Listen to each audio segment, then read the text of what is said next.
Hello and welcome to Cereal at Midnight. I'm Heath, and in this episode we are talking about In the Shadow of Hollywood, highlights from Poverty Row. This is a new release from Flickr Alley, collecting 4 Poverty Row films that have been newly restored, cleaned up, and given the presentation that they really, I was going to say that they deserve, but no one would have expected this for Poverty Row Cinema. What is Poverty Row Cinema? We have a whole video about it. We love Poverty Row here at Cereal at Midnight.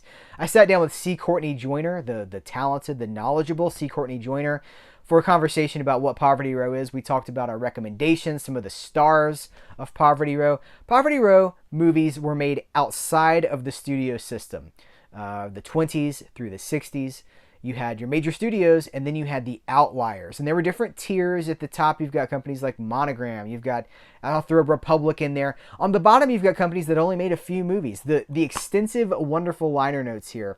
There's a booklet here with a lengthy essay about the history of Poverty Row, breaking down who the studios are. The essay mentions that one of the films was made by a studio that only put out 4 movies. It actually says no more than 4 movies, so might even be less than 4. But they're really, that explains why these movies have not been historically cared for, preserved, just taken care of. They haven't been shepherded into each new generation, each new iteration of film.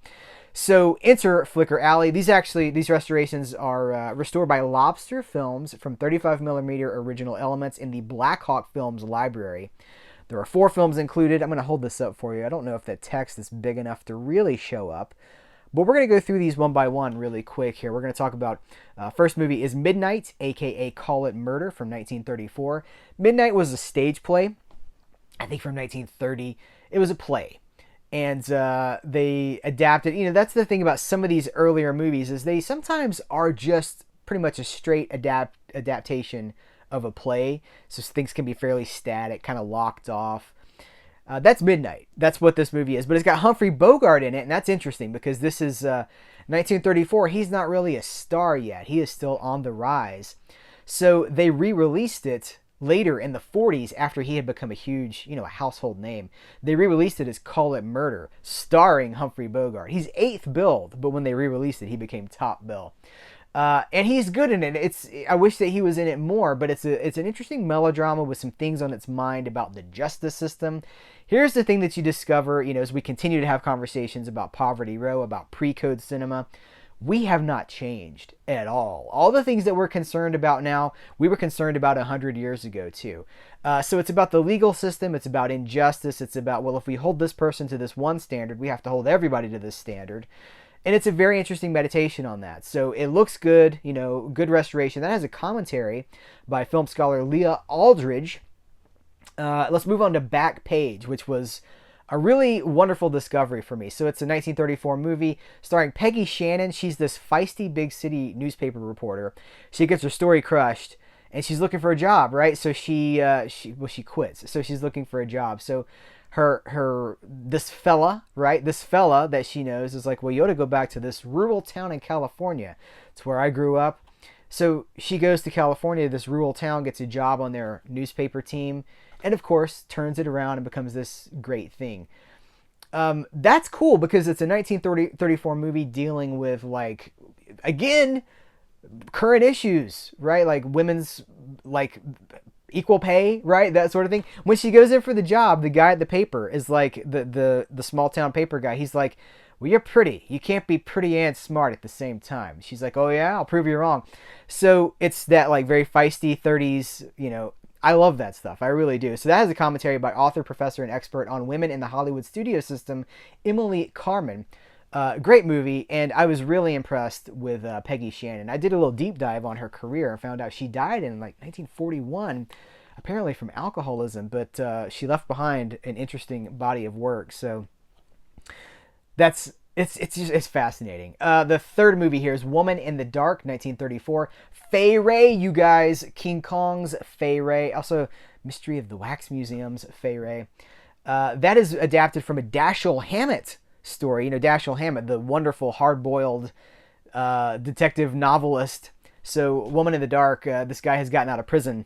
It's very it's very like it's pre-noir because noir wouldn't come along really until World War II, but it's pre-noir and it's a really dark crime story about this guy who's gotten out of prison, and then this woman literally shows up at his door. It's Fay Ray, trying to escape a situation, and he's like, just when I think I'm out, they pull me back in. He gets pulled back into this dramatic situation, and it's a good story. It's a really good story. So that has a commentary by crime author and film studies instructor Jake Hinkson.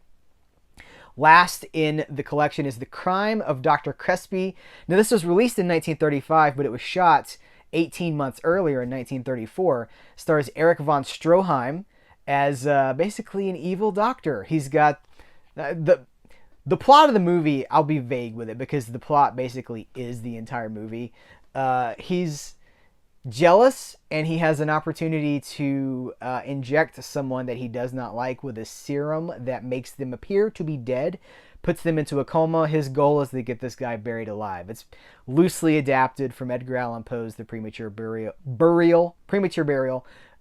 but not really. You know, it's kind of its own thing. Mid-30s Hollywood. But Stroheim, right? He shows up in some of these Poverty Row movies, and he's always Stroheimy. He's at his Stroheimiest.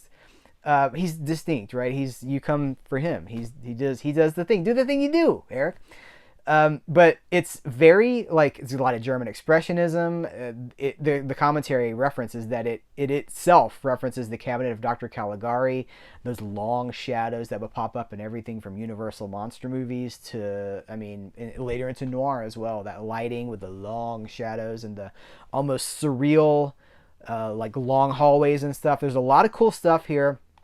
That has a commentary by Jan Christopher Horak, who is the guy that writes the booklet here. So let me show you the booklet really quick. I'll also show you the interior artwork. Has the title screens for each film, which I thought was really cool. And then at the end of the booklet, it has the end screen from each of the films, which I thought was just a nice little touch. So beautiful booklet. How many pages is this? This is about 24 pages. But lengthy history on, again, the films, on what Poverty Row is, on the actresses, even the economic situation of why Poverty Row movies were necessary. They get into ticket prices, talking about how in the 30s ticket prices had dropped by a dime. They'd gone from 30 cents to 20 cents, I believe is the exact number. And they instituted double features to get people to come back to the movies because, the economy was in dire need of recovery.